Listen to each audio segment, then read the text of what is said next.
Bueno, el título de la presentación es el que está a la vista para todos y creo que tiene tres cuestiones para comentar respecto a este título. El primero es que se vincula a un proyecto de investigación del sistema UBASIT, en particular dentro de la franja de proyectos UBASIT vinculados al programa de Historia y Memoria de la Universidad de Buenos Aires, que culmina en 2021 en la celebración de su bicentenario.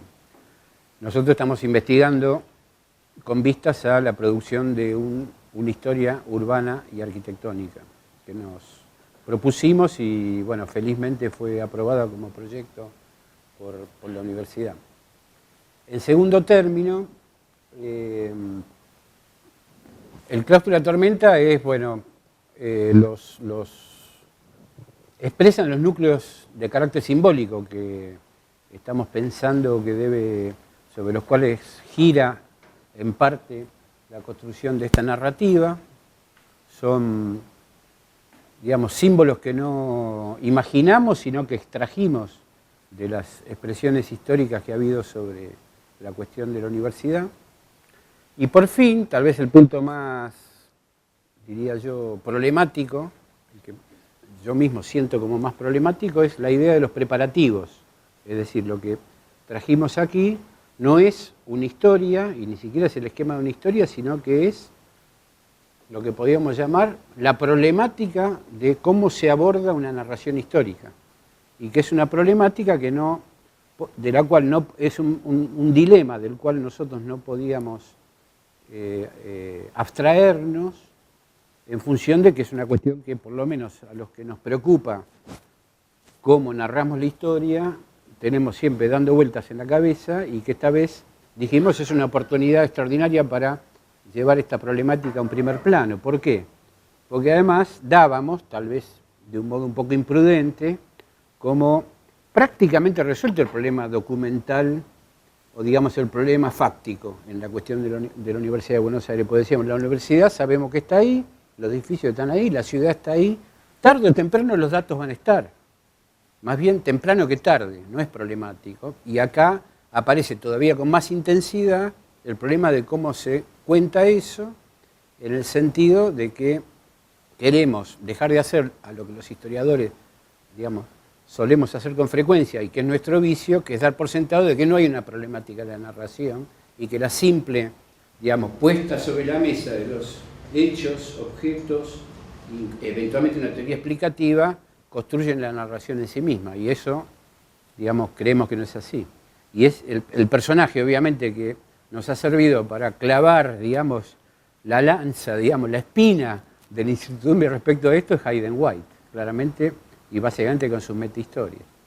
De manera que nosotros sí tenemos claro que vamos a, y estas son las imágenes que vienen, a establecer una narración en tres planos, o digamos tres series. Una sería la narración de la historia institucional de la Universidad de Buenos Aires, de la cual un gran, digamos, objeto, digamos, plástico, simbólico es el cuadro que está ahí en la Facultad de Derecho, el de González Moreno, sobre la inauguración de la UBA en San Ignacio, cuadro que es el 48, que evidentemente debe estar hecho ad hoc para redondear la inauguración de ese edificio, ¿no? 48, sí. González Moreno, 1948. Y que muestra, imagina, así como se ha imaginado en otros cuadros, la fundación de la ciudad por Juan de Garay. Acá está imaginada la inauguración de la Universidad de Buenos Aires. Después hay una historia urbana, que es de hecho una preocupación intensa nuestra, y particularmente quiero decir del codirector del proyecto, que es Horacio Cadillo Bartrons, aquí a mi izquierda. Esa historia urbana para nosotros es sustantiva en el relato. Ahí estamos viendo ingeniería y más atrás el llamativo octógono de la Misericordia, ¿no? Y a la derecha la Plaza Emilio Mitre cuando todavía estaba llena de galpones, ahí al costado de las Heras y Pueyrredón. Y por fin hay una historia propiamente arquitectónica edilicia, hecha de edificios hechos a propósito para la universidad, no hechos a propósito, pero usados para la universidad, otros que dejaron de usarse, que son los menos, porque la universidad más bien ha sido, digamos, demandante de mayor espacio continuamente al compás de su incremento poblacional, y muchos proyectos nunca cumplidos, como este, creo bastante poco conocido, de Martín Noel para Filosofía y Letras en la Avenida Callao, ¿no? Con su obvia poética neocolonial. Así que, en principio, y además quiero aclarar, esta presentación que estoy haciendo expresa lo que pienso yo como director y no expresa un punto de vista colectivo, validado por todos los integrantes del equipo, así que en cierto modo estoy discutiendo con los integrantes del equipo también, empezando con Caribe, que es una de mis aficiones habituales. Esa es mi hipótesis, y lo que estamos diciendo es que la historia de lo urbano y la arquitectura de la Universidad de Buenos Aires queremos explicarla en función de su historia institucional, ¿no? Que además caracterizamos en función de ideologías de cierre e ideologías de apertura, que esa ha sido la tensión en la historia institucional de la Universidad de Buenos Aires. Muy claramente el cierre va atado al símbolo del claustro, a la cerradura, a la llave. Y además digo, y de otra manera, si no hiciéramos esto, caeríamos en una cuestión también, en cierto modo, insoportable a esta altura del partido, que es cada vez que se requiere una historia de la arquitectura de una institución, progresivamente desvanecer la historia de la institución y caer en una historia de arquitectura autónoma. Entonces, esa historia de arquitectura es una sucesión de estilos y de problemáticas arquitectónicas que progresivamente se desprenden de la institución, lo cual queda girando en el vacío, a nuestro gusto, a mi gusto. El problema de narración, quiero, digamos, ejemplificarlo, no sé si me estoy pasando de tiempo, Rodolfo, avísame, con esta cita que no casualmente es de Hayden White, de Burckhardt, de la cultura del Renacimiento, donde Burckhardt dice lo que yo antes decía de otra manera, es decir, con los mismos elementos en la mano, con los mismos estudios, se pueden hacer tratamientos y aplicaciones distintos y conclusiones en esencia diferentes, lo cual nos indica que el hecho, el dato, la fecha, la foto, el edificio, no dicen casi nada hasta que no entiendo cómo están colocados en una narración y con qué sentido están puestos. Que es lo que estamos diciendo acá ya con palabras nuestras. Lo que necesitamos entender es cuál es la estrategia narrativa, esto es lo que dice Hayden White, la estrategia narrativa que hay detrás de todo, digamos, discurso histórico y que en su esquema está atado básicamente a 4 cuestiones, que son la ideología política, la trama es el género, casi podríamos decir en términos aristotélicos, es decir, si se trata de comedia, tragedia, sátira, etc. La argumentación formal, que sería el tipo de juego entre los protagonistas y el escenario, y por fin la figura retórica dominante, es decir, básicamente metáfora o metonimia. Para tirar un escenariamente provocativo, yo creo que nosotros vamos a la metonimia, creo, en nuestra estrategia narrativa. Y por lo demás tenemos cuestiones simbólicas. El claustro es una cuestión de un simbolismo extraordinario, que me parece, como diría Riquet, inagotable. El claustro es el cierre, es un conjunto de personas que decide separarse de sus congéneres, ¿no? Y viene obviamente de la idea monástica, viene de ahí, viene atado a una figura que después desapareció, pero que yo mismo me sorprendí, que era la idea del cancelario. El primer rector también era cancelario de la Universidad de Buenos Aires. Cancelario es el que maneja la puerta, y por eso los cancilleres se ocupan de las relaciones exteriores de los países, son los que cuidan la puerta de los países, ¿no? Y el otro lo tomé de Alperín Dongui, que es el gran referente, ¿no?, de la historiografía de la Universidad de Buenos Aires, cuando Alperín dice, creo yo, en un tono de estrategia épica, dice: todo cuanto ha sido erigido por la uva ha sido levantado en medio de la tormenta, refiriéndose a lo que no es uva como un lugar tormentoso, mientras que el claustro sería de alguna manera lo contrario. Así que bueno, es con esos datos, y de nuevo volviendo al institucional, también a través de las personas como Juan María Gutiérrez, al urbano, volviendo al, digamos, heroico centro médico, armado en la década del 30 allí en la zona que hoy llamamos en general como clínicas, y de nuevo lo arquitectónico, como queremos trabajar estas cuestiones. Bueno, hasta ahí lo mío, y ahora voy a escuchar. Bueno, en principio yo quiero agradecerle a Mario la invitación. Es un gusto estar aquí discutiendo los avances de uno de los proyectos del programa. Además tengo que decirles que creo que la primera actividad académica que realizo en esta facultad. Mario, como ustedes saben, dirige uno de los 7 proyectos aprobados en el marco del programa. De esos proyectos hay algunos detalles, hay 5 concentrados entre filosofía y letras y ciencias sociales. Y los otros 2, uno en medicina y el otro está acá. Hemos recibido pocas propuestas de proyectos de otras facultades, así que bueno, a mí me alegra mucho que estar acá comentando un trabajo que tiene sede en FADU. Digamos, el bicentenario, como ustedes saben, involucra a todas las unidades académicas, así que yo creo que sería interesante, digamos, que uno pudiera recibir proyectos más diversos.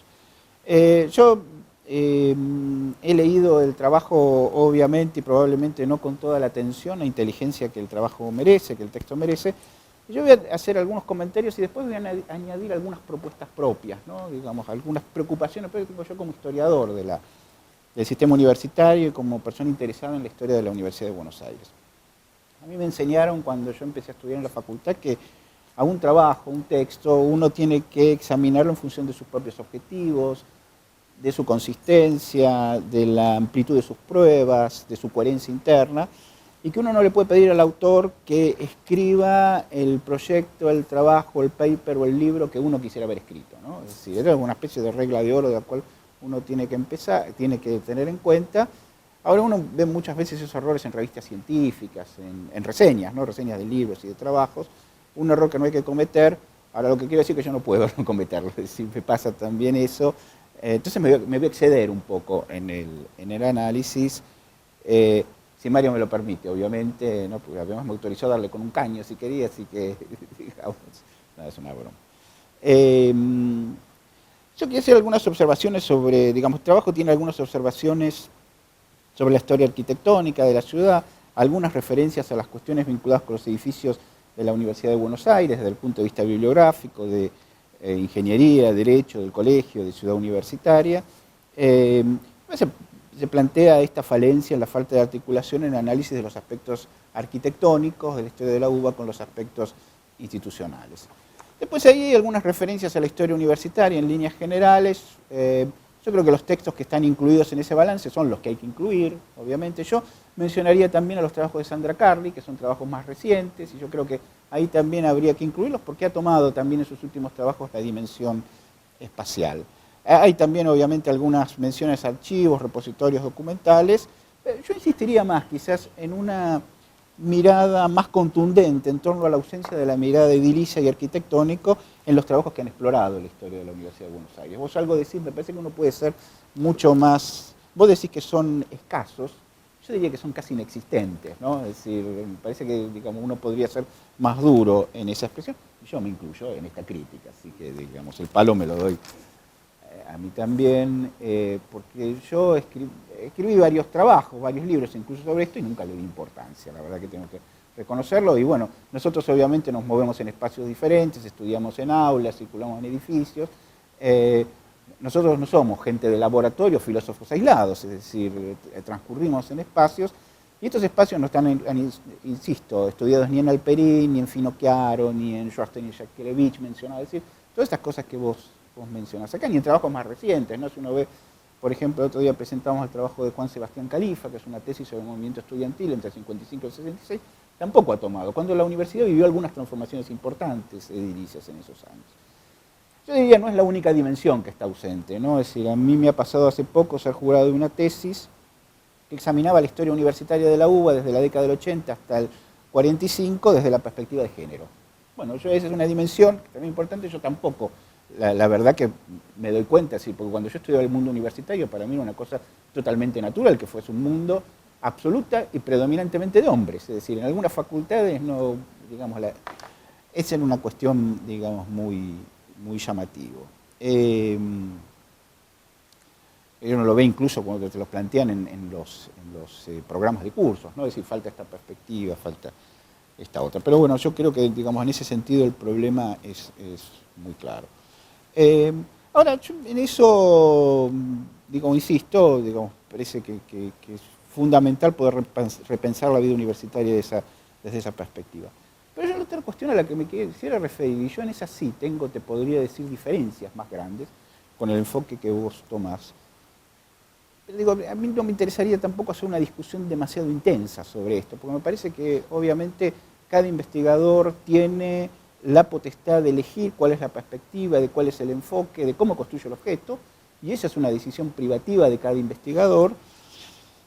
Digo, con lo que yo tengo diferencias es en la impronta de Hayden White, ¿no? Es decir, ahí yo te diría que, digamos, haría algunas observaciones al respecto en esto. O sea, es que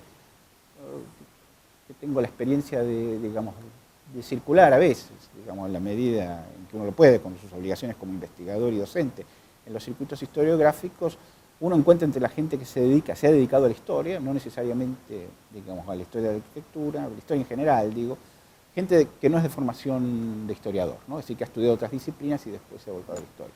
Entonces uno encuentra cada tanto un politólogo, un sociólogo, un abogado, algún médico, incluso algún antropólogo, pero encuentran varios arquitectos, ¿no? Y dentro de los historiadores, digo, dentro de los pocos que hay, digamos, que han tenido otro tipo de formación. Me he preguntado por qué, porque supone que, digamos, son disciplinas muy alejadas, en el que uno encuentra un politólogo, un sociólogo, parece más natural, y también tienen predilección por este tipo de enfoques, ¿no? Es decir, una fuerte impronta de la historia cultural y fuerte impronta de este tipo de aproximaciones, ¿no? Cercanas a lo que los historiadores hemos llamado a veces el giro lingüístico, ¿no? Es decir, estos estudios, digo, en líneas generales, este tipo de enfoques son muy populares en los estudios literarios, en los estudios culturales, muy populares entre los filósofos, y Hayden White es un autor muy estudiado, pero yo creo que mucho menos entre los historiadores que se dedican a la práctica concreta de la historia. Yo creo que, bueno, nosotros estaríamos todos de acuerdo en el hecho de que cualquier narración histórica no puede surgir, como vos decís, hablando ahí, citando a Hayden White, no puede surgir sin más de los materiales, digamos, con los cuales se compone. Pero de ahí a Hayden White hay como una distancia importante. Digo, ahí la cita de Burkhardt que vos tomás, digo, también es una cita que me choca mucho, ¿no? Porque por esa cuestión, por ese énfasis, digamos, en el enfoque narrativo que y con esa frase, ¿no?, que vos tomás ahí, la problemática crucial de un proyecto histórico es predominantemente narrativa. Y a mí me suena, te lo digo sinceramente, un poco extrema la frase, y hasta, digamos, con algunos problemas en lo que tiene que ver con la construcción, sobre todo por la forma en la que Hayden White pone en primer plano la incidencia del lenguaje y las estructuras narrativas en el relato que construyen los historiadores, y relativiza bastante, me parece, la capacidad que tiene el discurso del historiador para hablar y para decir algo sobre la realidad histórica concreta, ¿no?, sobre la realidad histórica externa. Y yo creo que el tema no es solamente la narración, el tema fundamental para mí, digo, como historiador, es la prueba, ¿no? Es la prueba. Ahora, yo entiendo también como historiador, y reconozco como historiador que el conocimiento histórico es un conocimiento muy impreciso, que es un conocimiento altamente conjetural, pero siempre lo que pongo en primer plano, bueno, y muy imperfecto, ¿no?, también, porque es un conocimiento basado en pruebas y vinculado con una realidad de la que se debe dar cuenta, digamos, que creo que es central. Entonces el problema es si uno pone el peso en el tipo de narración que va a hacer, o pone el peso, digamos, en el tipo de aproximación, en la metodología y en la forma de control de las pruebas. Hayden White es un poco representante de una postura extrema, y su consecuencia sobre el conocimiento histórico a veces se traducen incluso en alguna sobreinterpretación de las pruebas, porque el modelo narrativo que vos elegís te fuerza mucho en esa sobreinterpretación de las pruebas. Y yo diría, en algunos casos más extremos también, que bueno, Hayden White tiene distintas etapas, en una indiferenciación, si se puede decir así, entre discurso literario y discurso histórico, que los historiadores, personalmente, yo no sé si Rodríguez Sotero pensará otra cosa, nos sitúan en una posición incómoda. Pero, digo, yo creo que eso es una decisión, en el fondo, tuya, porque, digamos, el que hace acá el trabajo, digo, yo doy mi opinión sobre la cuestión y los ruidos que, digamos, que ese tipo de enfoque me causan, ¿no?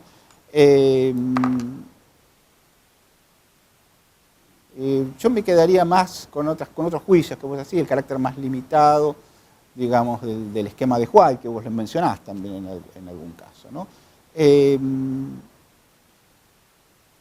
Las hipótesis, bueno, yo rescataría ahí una cuestión que vos marcás ahí, que es central, y yo creo que acuerdo, obviamente, el rechazo a la historia autónoma, ¿no?, de la historia arquitectónica. En eso, digamos, me parece que estamos totalmente de acuerdo en esta búsqueda de lo arquitectónica y de lo institucional, yo hablaría más de lo social, ¿no? Es decir, cómo encuadrar la historia arquitectónica de la UBA en una historia social.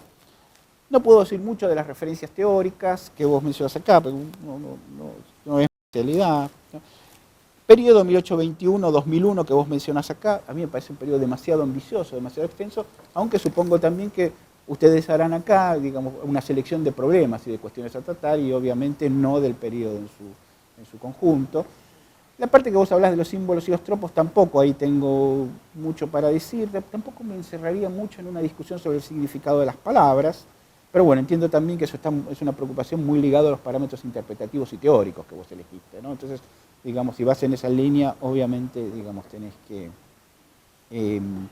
pero bueno, digamos, yo no acuerdo tanto, no me preocuparía tanto por esta cuestión que vos marcás ahí sobre los problemas de la representación, no me quedaría tanto en la representación y me preocuparía más, yo diría, por las preguntas, por los problemas y por las pruebas. Pero insisto, digamos, es una visión particular. Yo tendría que unas preguntas, si me dejan, ¿no? Es decir, algunas preguntas que a mí me surgen como historiador de la Universidad de Buenos Aires y de las que no he encontrado, o he encontrado pocas respuestas. Quizás también por el hecho de que no he visto, no he analizado suficientemente, los historiadores dialogamos mucho entre nosotros, tenemos que dialogar más con otras disciplinas, es un problema, obviamente, pero digo, los problemas que a mí se me han planteado desde un historiador que analiza la historia de la Universidad de Buenos Aires y no he encontrado respuestas, ¿no? Pero digo, yo no sé si las encontraría en la perspectiva de Hayden White, por ejemplo, porque yo insisto en esto, creo que cada uno tiene que tomar las opciones metodológicas, conceptuales o interpretativas que quiera tomar. El problema es hasta dónde te llevan, ¿no? Es decir, hasta dónde llegás con eso. Eso me parece que sería la cuestión central. Yo digo, si yo como historiador, digamos, ¿cómo construir una agenda de la historia, no sé si de la historia espacial, de la historia edilicia, de la historia arquitectónica de una universidad? Y quizás empezaría por algunas preguntas muy generales y las tiro acá como cuestiones de discusión, ¿no? Primero, ¿cómo es la historia edilicia de una universidad en una ciudad que no es universitaria, ¿no? Es decir, que no se rige por los tiempos universitarios. Creo que es una cuestión... Buenos Aires es en alguna medida diferente a Córdoba y La Plata. Probablemente lo sea también desde el punto de vista arquitectónico, pero digo, lo es desde el punto de vista de la relación de la universidad con la ciudad. Yo me acuerdo que, bueno, yo estudié acá, estudié en Filosofía y Letras, en la época de Filosofía y Letras estaba Marcelo T. de Alvear. Yo iba a las clases y después me iba, digamos, no hacía mucha sociabilidad ahí adentro. Y yo descubrí lo que es la vida universitaria cuando me fui a estudiar afuera, porque tuve que vivir 4 meses en una pequeña ciudad en el centro de Alemania estudiando alemán. Una ciudad que se llama Göttingen. Y la verdad, ahí entendí lo que era la vida universitaria, que yo no conocía. Los que hemos estudiado en Buenos Aires, quizás un poco menos los de exactos o la arquitectura, no sabemos lo que es, digamos, la vida universitaria. Y esto tiene que ver mucho también con los circuitos en los que nos movemos y con las características que tiene la ciudad. Por eso digo, tenemos una relación muy marginal en líneas generales con los espacios universitarios. Entonces ahí, digamos, se plantea el problema no de la adaptación de la ciudad a la universidad, sino al revés, cómo se adapta ediliciamente la universidad a la ciudad. Obviamente, digo, no es similar la historia edilicia de una universidad profesionalista que la de una universidad científica, ¿no? Y la Universidad de Buenos Aires es una universidad claramente profesionalista, entre otras razones porque en las universidades profesionales no vive la gente en la universidad, ni viven los estudiantes ni viven los profesores. Van cuando tienen clase, cuando tienen que dar clase y después se van. En la científica sí, ¿no? Es decir, los universitarios viven ahí y obviamente sus modos de apropiación del espacio son distintos. Digo, incluso uno esté conviviendo dentro de la misma universidad, la relación con el espacio que tiene un estudiante de exactas no es la misma obviamente que la que tiene un estudiante de económicas, ¿no? Entonces yo digo, la diversidad espacial de la Universidad de Buenos Aires tendría que ser, me imagino, un centro, digo, de lo que me preocuparía a mí en cualquier historia de la universidad de estas características, ¿no? Yo veo, esas coyunturas implican también resistencias a ocupar determinado tipo de espacios y mayor predisposición para ocupar otros, ¿no? De parte de las mismas comunidades académicas dentro de la universidad. Yo acá cuento una anécdota. Un ex rector de esa universidad, en un diálogo que teníamos también sobre temas históricos, me decía que él quería que Sociales estuviese acá, en Ciudad Universitaria. Y iba diciendo un proyecto. El proyecto era mucho más razonable y mucho más razonable en términos económicos de lo que es el proyecto actual de Sociales. que es un proyecto muchísimo más, ha sido un proyecto mucho más caro que lo que hubiera sido construirlo acá. Pero dice, la comunidad social no quería saber nada con venir acá. Porque evidentemente su relación con la vida universitaria no les permitía venir a instalarse, hacer el viaje que implicaba y quedarse acá. Obviamente en Exactas la relación es distinta. Obviamente, digamos, unas cosas que vos has planteado acá recién, pero me parece central, ¿no? Es decir, cómo se ha adaptado la Universidad de Buenos Aires desde el punto de vista edilicio de Universidad de Elisa a Universidad de Masas, ¿no? Porque una cosa es una universidad por 8.000 estudiantes, 6.000 como era en la época de la Reforma, otra es una universidad para 250.000 o 300.000, en realidad nadie sabe bien cuántos estudiantes hay aquí, pero bueno, digamos, obviamente esas son transformaciones que han sido sustanciales, ¿no? Y una cosa es una universidad para hombres, ediliciamente, otra cosa es una universidad mixta, ¿no? También, digamos, son aspectos que son centrales. Y por supuesto, digamos, uno puede entrar a pensar los aspectos edilicios de otras perspectivas, por ejemplo, la perspectiva de la política. No es lo mismo el edificio de una universidad politizada que uno que no lo es. Si no, uno puede recorrer algunos edificios de universidades privadas para ver la diferencia en lo que tiene que ver con las apropiaciones de ese espacio. Digo, el lugar que tiene Ciudad Universitaria en una historia edilicia de la Universidad de Buenos Aires es fundamental, ¿no? Creo que cuando se plantea el problema de la construcción de Ciudad Universitaria hay como dos perspectivas distintas. Hay quienes dicen que el problema de Ciudad Universitaria ha sido un problema de modernización, es decir, la modernización de la UBA, laboratorios, es decir, construcción de una comunidad universitaria generó el proyecto de crear efectivamente Ciudad Universitaria, concentrar a la gente acá, crear vida universitaria y todo lo demás. Esa es una lectura. La otra es, saquemos a los estudiantes del centro de la ciudad porque son disruptivos desde el punto de vista político. Entonces concentrémonos en algún lugar donde efectivamente no puedan impactar desde el punto de vista de... y yo diría también, y vuelvo a una cuestión anterior, cómo mirar socialmente esas construcciones, ¿no? Si uno miraba lo que era sociales, hoy el edificio es bastante mejor, hace un año miraba derecho, pues sí, hay facultades más plebeyas y facultades más aristocráticas, ¿no? Y esto se nota también en lo que es la universidad. Digo, filo y sociales son una cosa, derecho e ingeniería es otra. Cuando uno entra en el edificio del Nacional Buenos Aires, encuentra una concepción edilicia totalmente distinta que parece de una época ya pasada, obviamente, ¿no? Porque sigue siendo en el fondo también un colegio mucho más elitista frente a una universidad que en el fondo es mucho más plebeyo. Yo solo sugerencias, ¿no? Digamos, las cosas que me preocupan a mí desde una perspectiva de historiador y las diferencias que puedo tener con tu enfoque, pero insisto, digamos, a mí me alegra mucho que ustedes estén en esto y, digamos, obviamente también, digamos, yo no lo tengo por qué decirlo, ¿no? Pero lo digo igual, toda la legitimidad obviamente que te corresponde como investigador para decidir la opción metodológica, teórica y de aproximación que te resulte más cómoda, más adecuada. Bueno, primero una serie de agradecimientos. Hay uno, más allá del agradecimiento formal, me parece, yo la verdad es que agradezco muy singularmente esta situación porque si bien hago el mea culpa, yo no soy habitué de estos encuentros porque tengo otro compromiso este mismo día, esta misma hora, las veces que me ha tocado venir, incluso cuando me ha tocado exponer, siempre he visto o sea, mucha más frecuencia de trabajos mucho más terminados que este. Me parece muy positivo esa idea de tan explícita de la concepción de cocina, digamos. Es un trabajo que permite ser mucho más discutido que las experiencias que me ha tocado presenciar, ese carácter de cocina. Y otro agradecimiento también, que es una cuestión de fondo y que a mí me interesa, es el tema de la dimensión justamente de lo que excede al estudio de la historia edilicia de la Universidad de Buenos Aires. O sea, en toda esta discusión acerca de historia y narración, que excede ese tema y que lo hace una cuestión más amplia, justamente por eso lo pone lo pone en la dimensión del tema de la cocina, que me parece que lo hace incluso mucho más interesante para un público más amplio, ya sea por formación o por intereses. A partir de ahí yo iba... voy a mencionar una serie de acuerdos y una serie de dudas. En principio, digamos, la de los acuerdos pareciera la dimensión más obvia, digamos, yo debiera resultar una persona bastante más fácil de convencer en torno a este tipo de situaciones. Digamos, yo me he dedicado toda mi vida a los cruces entre literatura e historia, digamos, yo soy uno de esos arquitectos que frecuenta, que acaba de describir perfectamente Pablo, que frecuenta el ámbito de los historiadores en el campo de las historias culturales y de la dimensión narrativa, o sea que claramente pareciera fácil que estuviera de acuerdo con esta cuestión.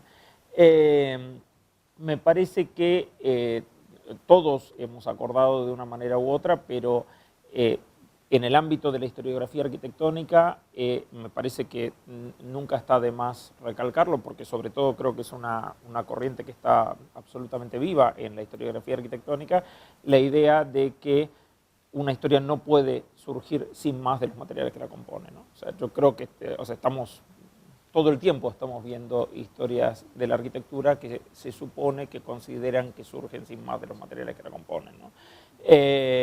Con lo cual me parece que hacer esa aclaración en este ámbito es más pertinente, posiblemente en historia. Totalmente de acuerdo con eso. Sí, vos dijiste por eso, estamos todos de acuerdo en ese sentido, y creo que, pero lo que pasa es que creo que en este ámbito tiene un valor extra, porque digo, acá creo que no sé si todo el mundo estaría de acuerdo con eso. Esa es la cuestión. En esa diversidad, ¿no? Decir, bueno. Claro, naturalmente hay una cuestión que es ese tema de la mera acumulación descriptiva de objetos, como si no hubiera una trama narrativa o una trama explicativa que la organizara, constituyera en sí una historia. Eso es una cuestión que en el ámbito de la historia parece que no tiene sentido, pero en el ámbito de la historia de la arquitectura tiene mucho sentido. O sea, no sentido, tiene mucha vigencia. Me parece, decía, también una dimensión casi obvia en mi caso, el tema de analizar la historiografía con estoy citando pequeños fragmentos de lo que dice Mario, analizar la historiografía con los elementos o con los instrumentos de la crítica literaria, me parece, o sea, yo me he dedicado a eso básicamente, así que de una manera u otra no puedo más que celebrarlo en ese sentido. Sí me pareció muy interesante y que tiene que ver con esta cuestión que hablaba acá Pablo antes, la cita de Graves, que aparece en el medio, acerca de, digamos, lo que de alguna manera yo lo traduzco en unas palabras, esa idea de una poesía de los hechos, ¿no? O sea, digamos, que contiene la dimensión poética innegablemente, pero que innegablemente a la vez tiene que trabajar con los hechos, o sea, digamos, las pruebas que estaba recalcando Pablo. Me parece que es interesante tomar en cuenta esta dimensión, incluso como metáfora me pareció muy atractiva la idea de la posibilidad de ser un poeta de los hechos en sí. Me parece que puede describir bastante bien esta situación. En el campo, o sea, bueno, y volviendo a esta cuestión, eso se opone justamente a este tema, o sea, todos estos estudios culturales que, como bien señala, son muy frecuentes en el campo de los arquitectos que circulamos por la historia, tienen, o sea, que se sobreponen a una historia, o sea, se oponen, digamos, o se plantean como enfrente a la idea de una historia disciplinar relativamente autónoma, que ya digo, pareciera, yo no... puede pasar desde otras disciplinas también, creo que he visto cuestiones relativas en torno a la medicina y he visto en otros campos como si fuera que una historia de la medicina es simplemente una enumeración de las prácticas médicas, digamos. Y bueno, sí, es esa cuestión. Es esa cuestión. Ahora vamos a las dudas. La primera duda, que es una duda que también se basa en un acuerdo, porque el texto plantea la misma duda, es que el texto de Hayden White, en ese sentido, parece escrito por un arquitecto. Hay una dimensión en que parece escrito por un arquitecto en el campo que es una cuestión que yo critico bastante, de la explicación gráfica de los hechos. El texto en un momento plantea que dice, bueno, en un momento resulta hasta gracioso, esta cuestión de que son 4, 4, 4 y 4, y entonces termina generando como una especie de cuadrado mágico donde todas las cosas encajan en cuatro variables. O sea, si en uno hubiera habido 3, se destruye la coherencia gráfica de la explicación, que son ese tipo de estupideces que para nosotros, los arquitectos en este caso, resultan indispensables. Entonces, si hubiera habido 3 géneros, habría que inventar un cuarto, porque si no el objeto sería amorfo y no sería un cuadrado, y es algo tremendo. Entonces, esta cuestión o sea, merece muchas dudas con respecto a la explicación hasta un punto de esa explicación que no quiero dejar de recalcar. Concuerdo en todo sentido, en lo general, parece que tiene una explicación una dimensión de explicación gráfica que obviamente exhibe su faceta simplificatoria, digamos, ¿no? O sea, exhibe hasta qué punto reduce el problema a una dimensión gráficamente explicable, más allá de que, o sea, de claridad gráfica y no de claridad conceptual. Y digamos, la duda más de fondo, y que es una duda, y digo porque en realidad no tengo una respuesta, digamos. Yo, como decía, me he dedicado básicamente a hacer algo muy parecido, con lo cual esa misma duda se puede plantear a mi propia producción absolutamente. Es esta cuestión que dice en el último párrafo Mario acerca del riesgo de una posible abstracción, él lo define con la palabra abstracción, en la cual los objetos y personajes no son relevantes por sí, sino por su adecuación a las reglas que componen la narración, a las reglas que estructuran la narración. O sea, dice, bueno, hay que asumir que en estos casos, en última instancia, los edificios de la Universidad de Buenos Aires no tienen significación, o sea, no tienen trascendencia por sí, sino en tanto se adaptan a esas reglas que están previstas antes en la narración.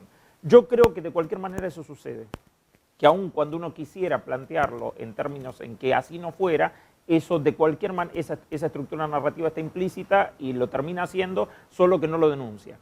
Digamos, me parece que en este caso eso lo que nos obliga es a una cuestión digamos, como de una dimensión como si fuera un trabajo doble, porque por un lado hay que hacer un trabajo que él lo pone en la primera página, que él lo llama catastral, que me parece la mera enumeración de los hechos, que no tiene carácter histórico sino catastral, y por otra parte luego una historia que tiene una esencia básicamente narrativa y en la cual esos objetos que constituyen ese catastro empiezan a no tener ya tanta trascendencia por sí, sino que aparece una particular selección de objetos y de enfoques en virtud de esa estructura narrativa. Yo, cerraba con dos observaciones. Hay una que es el particular acuerdo que yo tengo con esta cuestión. Vieron hay una frase, una célebre frase de Tolstoy que se convirtió en un lugar común hasta cursi, incluso esa de pinta tu aldea y pintarás el mundo.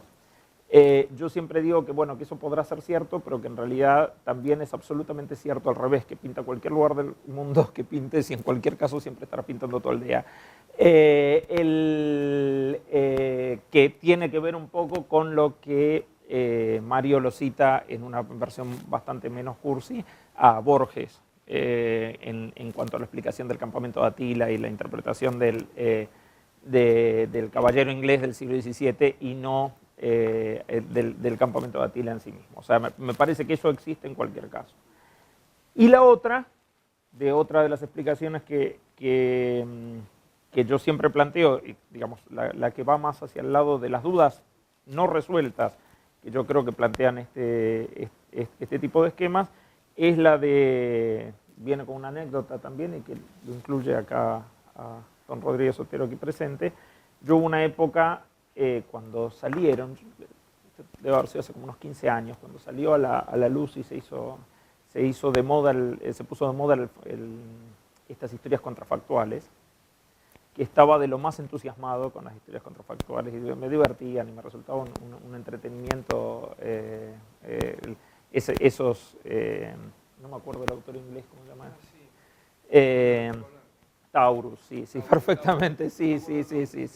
Bueno, que es el que hubiera pasado sí, ¿no? Entonces es toda una serie de construcciones, es decir, bueno, hay una serie de construcciones acerca de, bueno, perfecto, el momento en que estuvo el avión cargado con las joyas de la corona británica y la reina Isabel al pie de la escalerilla para si se iban a Canadá o no en medio de la guerra, y dijo no, bajen, me quedo.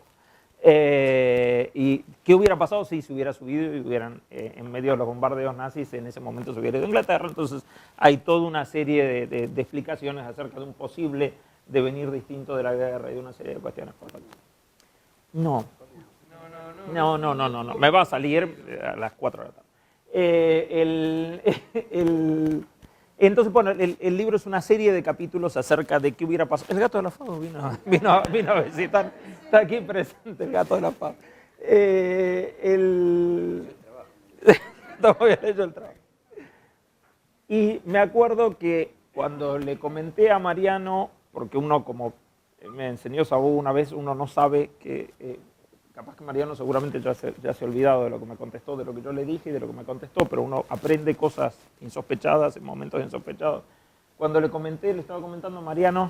Neil Ferguson. Neil Ferguson, exactamente. Este interés por esta cuestión dice, sí, bueno, ojo, pero vos lo que pasa es que también le estás enseñando a gente que no sabe que existió el avión y que la reina no se subió. Dice, o sea, vos le podés estar enseñando todo el problema que hubiera pasado si se hubiera subido, pero la realidad es que igual tampoco saben que se subió. Digamos, que finalmente no se subió y que se quedó. Entonces, digamos, bueno, la narración de la historia de lo que sí pasó tiene una dimensión que digamos, uno ya sabe que sí pasó y entonces parece verse tentado a ver qué es lo que pasa si no. Y bueno, esta dimensión me parece, yo por ahora, y asumiendo que es totalmente precario y que no es la mejor respuesta, pero yo no la encuentro, me parece que es esa cuestión del doble trabajo, esa alternativa. O sea, por un lado, la mera acumulación de los hechos y por otra parte la constitución de una estructura narrativa que seleccione y particularice algunos de esos hechos en función de un determinado interés. O sea, una cosa, ambas siguen haciendo falta y en términos históricos no tiene sentido, o sea, sería injusto poder prescindir de cualquiera de ambas, digamos. Esa me parece que es la cuestión. Muy interesante los planteos y mucho más interesantes también los comentarios de Pablo Buschbinder o de Fernando Martínez Nespral, ampliando y abriendo el abanico. Me acerqué al asunto, más allá de que a veces he frecuentado alguna reunión y agradezco alguna invitación, porque yo pensaba algo bastante parecido a lo que plantea Fernando Martínez Nespral con respecto a tener que explicitar las estrategias narrativas, pero al mismo tiempo tener que sentarse a hacer algún día la definitiva, o más o menos definitiva, no me atrevería a decirlo definitiva, historia edilicia y espacial y urbana de la UBA. Porque si no la hace la UBA, la va a hacer otro, la va a hacer alguien.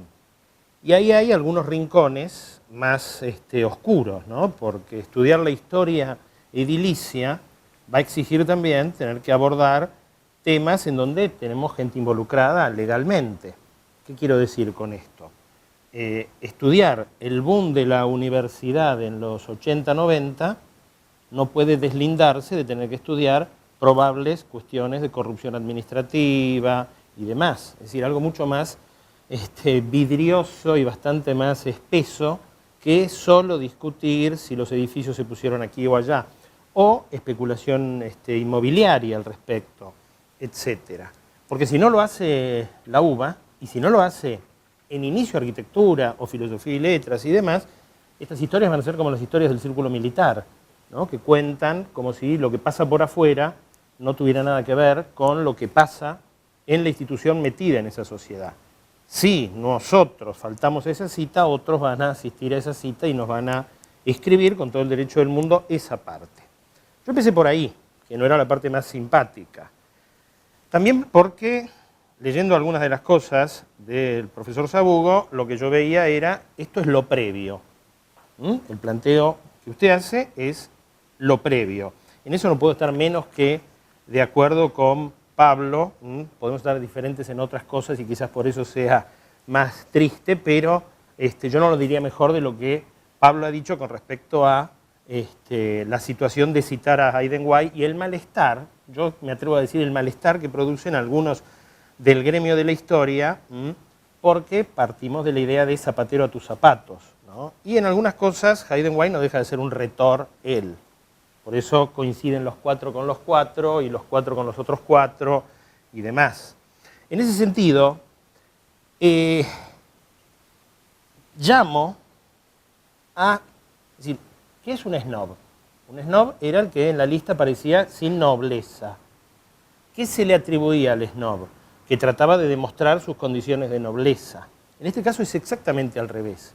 Acusados siempre ustedes los arquitectos de hacer meros listados cual cronistas romanos, edificio, edificio, edificio, edificio, año, año, año, tengo la prueba del año, me parece maravilloso el baño de humildad que sugiere, con los límites que está planteando Pablo, tampoco se lo crean tanto a Heidenreich, porque en el fondo me parece que con el estilo fino que le caracteriza a Pablo, lo que quiere decir es lo que quienes alguna vez desde la historia nos acercamos a Heidenreich lo vemos con un poco de resquemor, como si le estuviera faltando un poco el respeto a nuestra madre, si vos quién sos para decir estas cosas y cómo las decís así.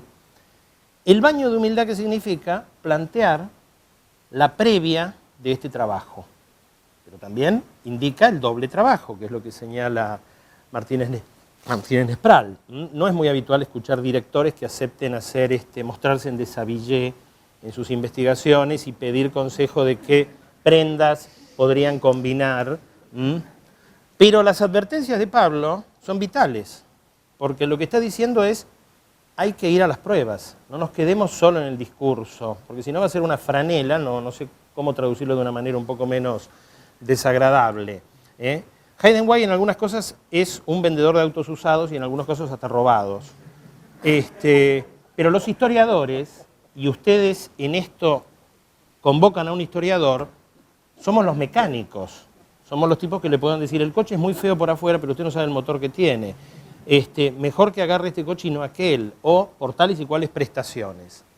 Me voy a un caso concreto, porque además es un caso concreto que está acá a 150 metros de esta ventana. Es cierto, y es muy cierto para quienes hayan podido vivir en ciudades universitarias, o en ciudades que tienen vida universitaria, y es verdad lo de La Plata, y es verdad lo de Córdoba, que nosotros en la Ciudad de Buenos Aires y en la Universidad de Buenos Aires no tenemos vida de ámbito universitario. Quizás por eso la catástrofe, que también alguien va a tener que historiar, de que no se ha podido terminar la ciudad universitaria.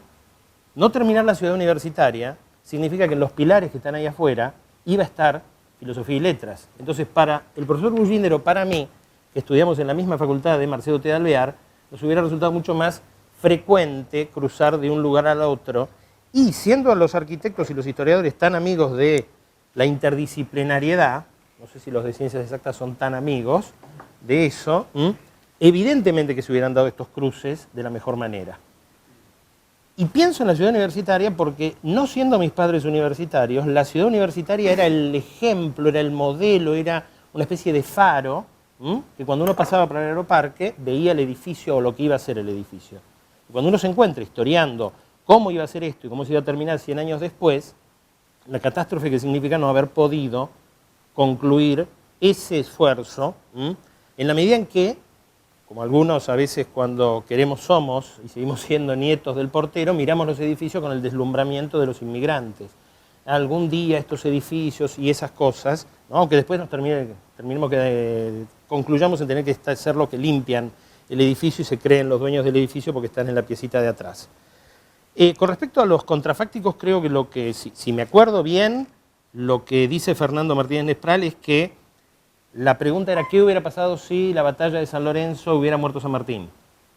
Pero la pregunta más grave es, muchos de nuestros estudiantes y la comunidad entera, a esta altura del partido no saben ni de la batalla de San Lorenzo. Por lo tanto, tengamos cuidado de hacer un contrafáctico en un ambiente en donde al final solo parezca que es una discusión retórica cuando ustedes tienen archivos enteros de la Universidad de Buenos Aires para estudiar la discusión edilicia, ambiental, inmobiliaria y demás. Yo me quedé extasiado con ese dibujo de Noel de la Facultad de Filosofía y Letras en la calle Callao. ¿Callao y qué iba a ser eso? No sabemos. Pero bueno, la advertencia tiene que ver por la entre Congreso y el Bajo. Aproximadamente. unas dimensiones. Son las dimensiones de la ciudad universitaria.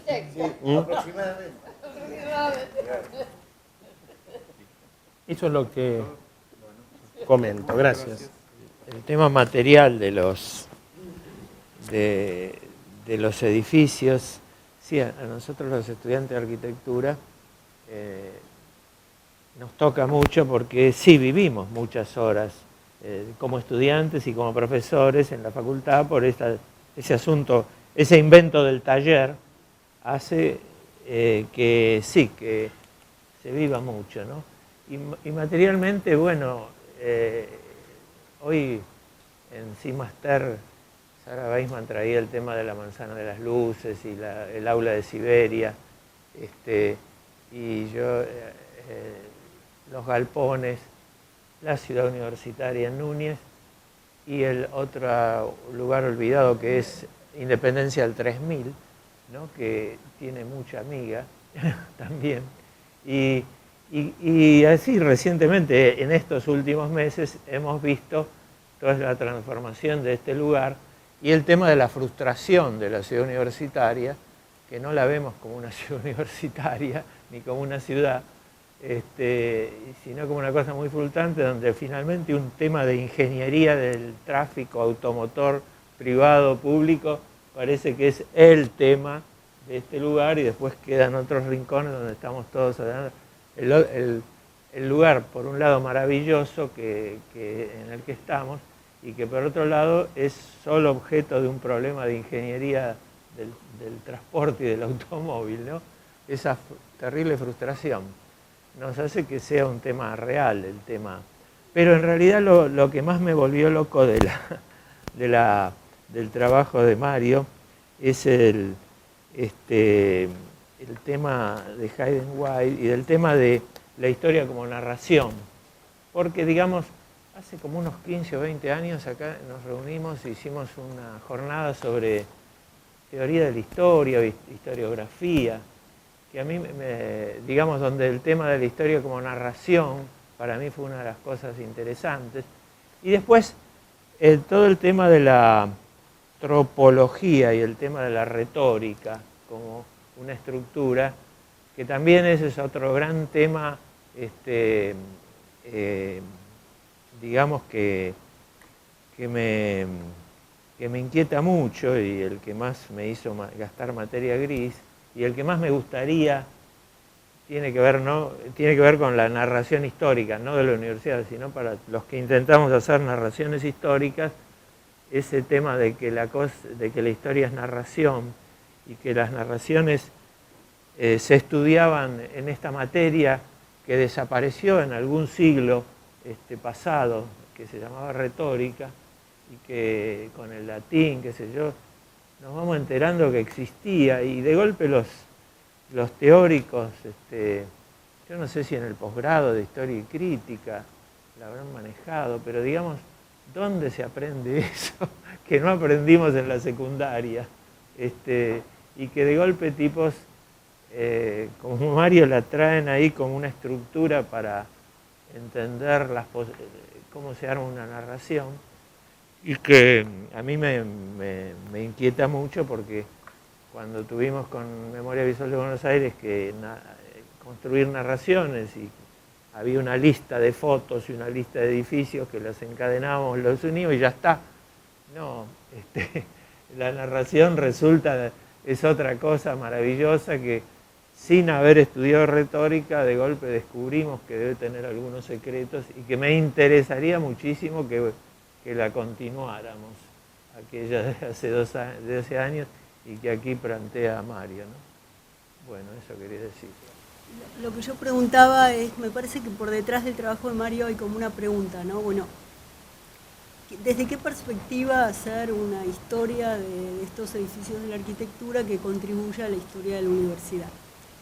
Y más allá de esta propuesta o de este camino posible de Hayden White, yo me preguntaba, bueno, ¿qué historia de la universidad? ¿Se va a hacer una historia institucional como esos libros que hacen las empresas, tipo Coffee Table, que aparece una cosa unitaria? Supongo que no, se va a hacer una antología. Entonces se va a dar lugar a todas las múltiples perspectivas, la historia de la reforma, la historia de las ciencias sociales, o sea, parece que me planteaba ese tipo de interrogantes. Yo sé que no se pueden responder porque uno la va construyendo, pero un poco son el horizonte de sentido. Y en ese sentido creía que por detrás del trabajo de Mario había una pregunta que a mí me parece que sí que es interesante, que es ¿qué historia de la arquitectura o de la historia urbana es posible hacer que ilumine dimensiones de historias de la Universidad de Buenos Aires que no se ven desde otros puntos de vista? O sea, a mí me parece que esa es un poco, más allá de los intentos o de los borradores, me parece que esa es la pregunta que hay por atrás. O sea, ¿qué historia? O sea, ¿cuáles son los datos, como ustedes dicen? ¿Cuáles son las interpretaciones? ¿Cuáles son los recorridos? Pero una historia que tiene que iluminar dimensiones de la historia de la Universidad de Buenos Aires que no son las de responder a las preguntas de la historia social o económica o política, sino que tienen que venir por otro lado, ¿no? O sea, por eso decía, bueno, este era un poco el excursus de lo que escuchaba. Pablo hablaba del enfoque social.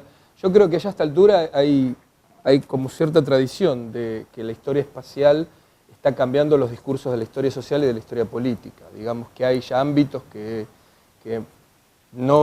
yo ya no lo discuto, y no acá, en sociales y en filosofía y letras, lo digo.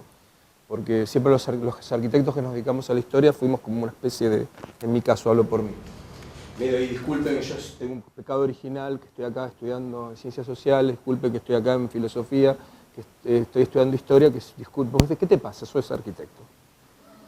Bueno, y hasta ya hay varios historiadores desde hace un tiempo, hay muchísimos colegas nuestros que han abierto el camino, que fueron los primeros que se doctoraron en historia y demás, que hace años que ya están demostrando que incorporar la dimensión espacial en principio matizaba las historias sociales y políticas. Ahora ya hay una colección interesante de tesis de maestría y de tesis de doctorado que han discutido ciertos tópicos de la historia social y de la historia política, por lo menos me atrevería a decir de la ciudad de Buenos Aires, no voy a hablar de toda la Argentina, porque han incorporado justamente la división del espacio, y no solo la división de la arquitectura, a veces la arquitectura también, pero concretamente ya el espacio, en ese punto las historias culturales nos resultan mucho más cómodas. Solamente por eso no son exactamente los referentes por ahí. Después discutamos cuál es la mejor narración, pero a mí me parece que a los que nos dedicamos a esto, el referente grande es los referentes de historia cultural, porque hay una pata continua que está mirando entre lo social y lo material, digamos, o lo espacial, digamos. Es básicamente por eso. Y yo creo que en este proyecto esto está también dando vuelta de que en algún punto el objeto de estudio claramente todavía no lo tenemos todo claro. Yo creo que una de las discusiones que tenemos con Mario tiene que ver con eso, con finalmente cuál es el objeto de estudio. Es muy difícil construir un objeto de estudio que tiene estas facetas, donde en el límite, si esto fuera una ecuación matemática, el propio objeto de estudio sería la ciudad misma. No es ni la universidad, ni los edificios, sino el territorio es la propia ciudad, como marco final de referencia. Y ahí nos da un poco de pánico a todos, porque decimos esto sí, si a eso le sumamos la dimensión temporal, claramente estamos ante un monstruo completamente inabarcable. Pero en el fondo todas estas dimensiones, porque el proyecto finalmente a lo que está apuntando es reconstruir matices de la historia de la ciudad de Buenos Aires a través de la universidad, no la historia de como un poco la dimensión que estaba incorporando Alicia, ¿no? En ese momento. Listo. No, hablando de la interdisciplina, porque además decir que la historia es narrativa es casi, no sé, ¿de qué otra forma podríamos explicarla? A lo mejor como cinematógrafo, y puede ser que un día, cuando el cine continúe cambiando, lleguemos a una forma narrativa cinematográfica que realmente puede darnos una mirada histórica, pero si no, no hay más que la narración. Hasta ahora no tenemos más que la narración. Entonces, lo que yo creo es que hay que mirar a los narradores. Es decir, hay que mirar a los poetas franceses, Hay que mirar a los escritores rusos, que nadie los tuvo en cuenta nunca, no sé por qué. Inclusive Horacio Torres, que era el verdadero especialista en interdisciplina, el arquitecto, me refiero, especialista en disciplina, nunca habló del urbanismo ruso, por ejemplo, por razones tal vez que no entiendo, ¿no? Pero que tuvieran que ver con la situación política del momento, pero sin embargo existía, no existía solo la biología y el urbanismo francés o el urbanismo norteamericano, existía también el urbanismo ruso. Y de todo esto, lo que quiero decir es que esa interdisciplina literaria hay que tenerla en cuenta si vamos a hablar sobre narración, porque los que verdaderamente saben narrar, por ejemplo, Tolstoy cuando da La guerra y la paz, realmente, yo no, por supuesto, puede ser que la historia rusa fuera totalmente otra porque yo no la conozco, pero es genial la forma en que nos muestra una guerra y una paz o una posible paz. Entonces creo que si vamos a la narración, vayamos a los verdaderos narradores, a los que más saben narrar. Quiero decir, en cuestiones urbanas o en cuestiones territoriales me refiero, ¿no? Que como el poeta de Las flores del mal o como Poe, es decir, todos los que han analizado la ciudad desde el punto de vista narrativo, ¿no? Más que eso. Sí. No, yo quería hacer algunas observaciones muy breves en relación a lo que dijiste vos y en relación a lo que dijo la colega que está allá. Ella comentó, bueno, ¿qué historia de la universidad? ¿Cómo hacerla? A ver, yo una cosa que estoy, y me parece que en eso en líneas generales hoy, cuando uno ve las historias, no solamente de la universidad, porque uno puede ver la historia que se hizo de la Universidad de Córdoba, ¿no? Que se hizo por los 400 años, que creo que ejemplifica un poco esa orientación, esa tendencia, pero también muchas de las historias argentinas que surgieron en los últimos, de síntesis de la historia argentina, que yo creo que está muy claro que uno tiene que salir del esquema lineal tradicional, ¿no? Que uno encuentra incluso en los manuales. Pero digo de todos, incluso no sé, el manual de Luis Alberto Romero, que uno dice acá. En el fondo, digamos, esas historias lineales cuentan una parte en realidad, y las opciones de lo que hay que contar son ideológicas, son políticas. Digo, entonces, me parece que en verdad lo que uno tiene que hacer es pensar un conjunto de problemas, pensar una serie de problemas, y obviamente esos problemas van a ser generacionales, son los que nos preocupan hoy en el año 2015 en la Argentina. En 10 años, cuando haya, o en 20 haya que hacer otra historia, serán otros los problemas. Pero me parece que uno tiene que pensar en una serie de problemas y tratar de construir la historia desde allí, no, digamos, y salir de esa historia, digamos, de esas ideas de historia muy lineales. Ahora, se me preguntan, y yo esto lo digo no especialmente como historia, pensando en una historia arquitectónica o edilicia de la UBA, sino pensando en la historia de la Universidad en Buenos Aires, ¿cuál es la que a mí, digamos, me resulta más atractiva como historia? Es aquella que tiene capacidad para hablar no solamente de la historia de la Universidad de Buenos Aires, sino para hablar de la historia de la Argentina en general. Me parece que esa es la cuestión central y que esa es la orientación sobre la cual hay que pensar, ¿no? Y que piense en ese diálogo, que uno puede decir, bueno, es la historia social, es la historia cultural, es cierto, pero yo digo, lo fundamental me parece es pensar siempre en ese diálogo, en esos vínculos. Digo, y esa es una cuestión que me parece que es fundamental cuando uno piensa, digamos, cómo va a encarar el problema, o sea, de la historia de la UBA en general y de la historia arquitectónica de la UBA en particular, ¿no? Es decir, cómo construye ese diálogo, digo, en función de una serie de problemas y, digamos, y no ya pensando, digamos, en una historia lineal al estilo de las que se hacían hace 40 años, ¿no? De colección de hechos, ¿no? Dice, aunque esos hechos no sean hoy los sociales o políticos, sino los económicos, en el fondo el problema es el mismo. Una pregunta muy breve para Mario. En tu exposición dijiste, nosotros vamos hacia, creo, la metonimia, dijiste, desde el punto de vista retórico. Quería pedir si desarrollás esa afirmación y a quién te referís cuando decís nosotros, si los autores del trabajo, o los historiadores, o en fin, eso quería preguntarte. Sí, yo voy a contestar nada más que la pregunta de Cohen. Y listo, y se acabó. Y se acabó, porque está todo ahí, está todo ahí. Nosotros era un giro, era por mí, nosotros era por mí. Pero, claro, pero creo que no, es decir, si las grandes opciones son la historia épica de los héroes, de los personajes que se recortan sobre sus propios escenarios, que se imponen al mundo, digamos, las épicas, no, está claro que por lo menos mi dirección no es esa, es una dirección si querés, más vinculada al problema del contexto, de los entornos, si se quiere lo social, y en ese contexto va más en dirección a la metonimia, porque la metonimia es la explicación, por una parte, que es lo social, de la totalidad. Mientras que en otro caso irías para el lado de la metáfora, ¿sí?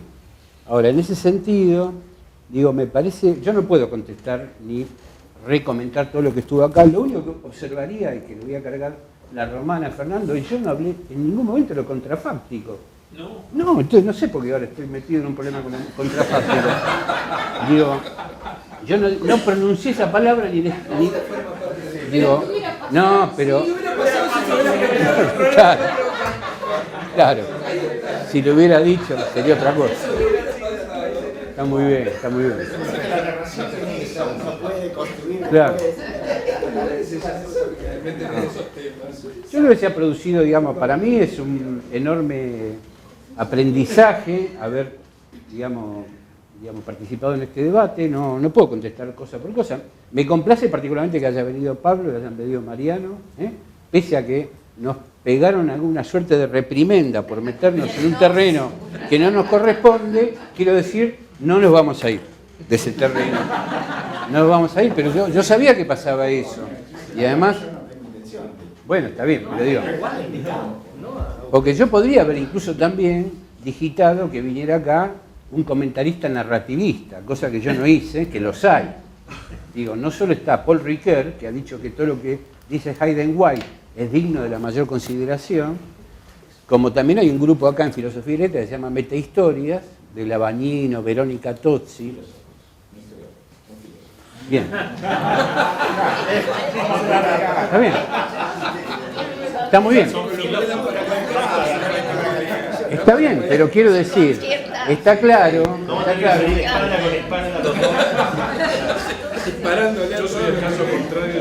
Está claro que si te dan a vos, Es contrafáctico ese. Yo soy contrafáctico. Es un ejemplo de contrafáctico. No, lo que quiero decir es, está claro que al plantear esta problemática nos estamos metiendo en un área de incertidumbre. Si, por ejemplo, yo diría, Fernando hizo una observación muy interesante, dijo, en este campo disciplinario esto es más, digamos, higiénico todavía que en otros campos. El problema de plantearse el problema de la narración, puesto que aquí, en arquitectura, si a mí no me falla un poco la intuición histórica en general, como mucho habíamos ido hasta el plano ideológico, en el sentido de explicarnos las narraciones. Es decir, obviamente no decíamos, los hechos mismos puestos uno tras otro son una narración, pero como mucho habíamos dicho, son las ideologías que están detrás las que explican todo. Y me parece que esto que estamos planteando acá va más allá y no deja de estar en un plano dilemático. Por ejemplo, yo estuve buscando y solo me encontré con el trabajo de Graciela Silvestri un estudio sobre cuestiones de nuestro campo disciplinario que estuviera pensando esta problemática. Es decir, cuando ella atribuye al paisaje del riachuelo una función metonímica respecto al paisaje de la Boca con respecto al paisaje fluvial del riachuelo, pero brilla por su carácter excepcional, porque en nuestro plano no hay, y de hecho también cuando uno observa lo poco que ha podido explorar la cuestión historiográfica, tampoco hay trabajos de historia que yo sepa que se han planteado desde el principio esta cuestión de su estrategia narrativa, diciendo, mire, antes de empezar a decir esto, explico que es según esta estrategia narrativa. Yo no he visto eso, dentro y fuera de los ejemplos que plantea Hayden White. Hayden White, por eso, digamos, es la cuestión. Es decir, esas no son las estrategias argumentativas de los historiadores. Claro, sí. Es decir, eso puede ser muy operativo para leer algunas cosas, pero lo que tiene que ver con la práctica. Sí, no tiene... Claro. Siempre la práctica es diferente de la teoría, seguro. Sí, pero lo que pasa es que esto es extremo, porque el problema es la medida en que llega la posibilidad del conocimiento. Claro. ¿No? Es decir, relativiza de una manera muy dura la posibilidad del conocimiento. Sí, a ver, yo lo que quisiera decir es esto. En el trabajo mío yo creo que he tomado bastante distancia de, digamos, asumir en bloque el esquema de White. Yo he dicho, está abriendo una problemática, está tirando estos recursos explicativos, que son los 4 que mencioné antes. Ahora, hay muchas cosas que no cierran, y el propio Hayden White, cuando tiene que examinar autores concretos, termina, digamos, aceptando que esos autores deben recombinar sus propias categorías para encontrar una explicación. Por ejemplo, dice Tocqueville, por ejemplo, arranca trágico, termina irónico, por ejemplo, para tomar un caso, ¿no?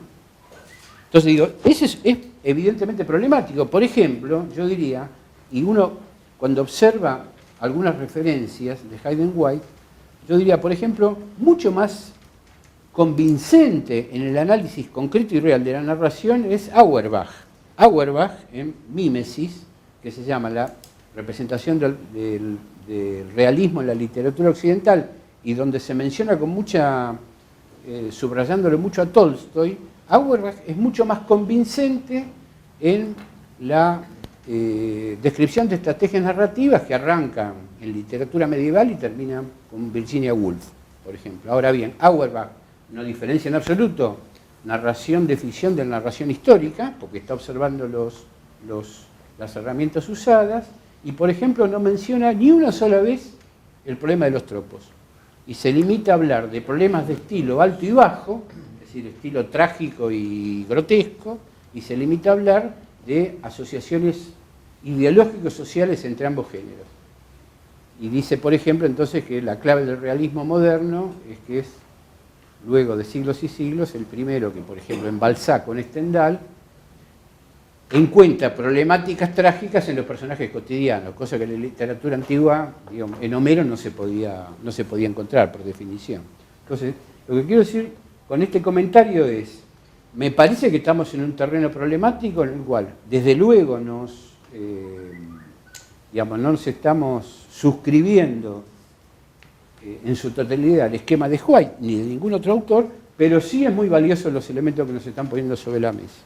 Y la verdad, Pablo, yo no creo que la prueba tenga un carácter tan definitivo como la tiene en otras disciplinas. Es decir, la prueba es un asunto que viene de disciplinas más bien vinculadas a las ciencias naturales. Es decir, yo puedo probar cuando hice una especie de enunciado observacional, ¿sí? Y en consecuencia de ahí saco la confirmación o no confirmación de las hipótesis. En historia la prueba no puede tener el mismo valor que tiene la ciencia natural y por lo tanto es necesario pensar que existen otras herramientas, algunas o todas de las que hemos visto acá, que son las que producen la, convicción en el lector de que los hechos han sido así, puesto que al fin y al cabo la historia no deja de ser una ficción. Es decir, la representación histórica es una ficción. Y bueno, es una ficción, es una representación de un hecho que ya no está disponible. Vámonos a ingeniería. Yo diría terminar acá, apagar la cámara y vamos al Eso es lo que dice Foucault. Eso es lo que dice Foucault. Así son en los años después, se inundan los baños. Bueno, parece que metí el dedo en la llaga, pero la verdad que la historia es una representación narrativa de hechos que han sucedido y ya no están disponibles directamente. Por lo tanto, no puede ser el conocimiento basado en pruebas. Si vos tenés, la relación con la prueba no es una relación lineal. Los historiadores del siglo XIX creían que vos tenías un discurso que reflejaba directamente la realidad. Hoy es así. En el caso de esos historiadores, el documento era casi la prueba por excelencia en la historia positivista. ¿Sí? Bueno, no el documento escrito, si vos querés, hoy tenemos documento general, la evidencia material. Claro. Vos tenés formas de control de ese documento. Y yo digo, hay un nivel de incertidumbre y conjeturabilidad que vos nunca vas a poder eliminar. Eso es cierto. Y ahí, a identificar la historia con la ficción, hay un camino. Es un paso. Todo depende de cuánto de diabólico le atribuís a la palabra ficción. Lo que estamos planteando con eso, te lo voy a plantear en términos, si se quiere, más accesible, es que es una representación. Sin duda es una representación. Basada en pruebas. Bueno, pero una pretensión. También, pero su basamento es otra cosa, pero el objeto del relato histórico es una ficción en sí mismo. El hecho de que tenga mayores o menores, más o menos plausibles basamentos documentales, materiales, testimoniales, lo podemos discutir. Ahora, ella misma es una representación. Tolstoy, y a mí me impresionó mucho que viniera a cuento lo que planteaba Celia. Es una representación porque no podemos volver a cortarle la cabeza a Luis XVI, Bueno. a Luis XV, pero no podemos traerlo de nuevo y cortarle la cabeza acá en cada clase de historia. Y ver si pasa lo mismo que pasó la otra vez. Bien, pero una cosa es verosímil y otra cosa es verídico. Y nosotros estamos Yo discutiendo no hablé de con los verosímil. controles. Sí, ¿No? que las novelas No, son yo dije que verosímiles. es una representación. Porque digo, puede haber representaciones verosímiles y representaciones inverosímiles. Es decir, la representación no quiere decir necesariamente inverosímil. Tolstoy jamás pensó otra cosa, que él estaba escribiendo una novela y jamás pensó que su novela no fuera un relato plausible de la historia de Rusia en la época de Napoleón. Tolstoy pensaba que su relato era absolutamente, digamos, verídico respecto a esa cuestión. Y era una representación. Tolstoy no construyó, digamos, siguiendo las reglas que se supone que tiene que seguir el historiador. No, y ahí hay una no, diferencia no, que es sustantiva, no. Pero digo, que tiene que ver con el problema de las pruebas, con el control que vos tenés de las pruebas, con la inserción en una comunidad científica, con el diálogo, digamos, con otras personas que han trabajado y estudiado de acuerdo con las reglas de la comunidad científica esas cuestiones. Y ahí me parece que hay una diferencia, que no es una diferencia de matiz, es una diferencia sustantiva, no es una diferencia de estilo, es una diferencia esencial. Yo me quedo con Graves. La poesía de los hechos me parece que es la mejor cuestión. O sea, están los hechos y está la poesía. O pretender que son los hechos es ficcional, y pretender que es solamente poético también. En un punto es así. O sea, estamos trabajando con hechos, esos hechos hay que verificarlos, y estamos trabajando en un campo que es esencialmente, en esa dimensión, una representación. Claro, digo, los historiadores tenemos un problema en el sentido que dependemos, eso es cierto, dependemos todavía del lenguaje escrito. Y esa dependencia no la hemos podido todavía, en la física, en la química, si vos tenés otra física, exactamente. Acá no.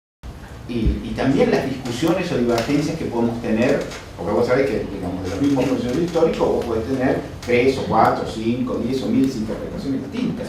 Pero el problema central es nuevamente cuál es la relación entre ese discurso que vos haces y la realidad, yo diría en palabras rankianas, lo que verdaderamente sucedió, ¿no? Pero que digo, que no lo quiero decir en el sentido rankiano, porque eso no existe directamente, no existe, pero hay una realidad externa, y eso es lo que me parece fundamental, y me parece que el peligro, digamos, de Heidenberg es esto, es esa relación entre su discurso y la realidad externa a la que se referencia, que además es, yo te diría, en algunas cosas peligrosas.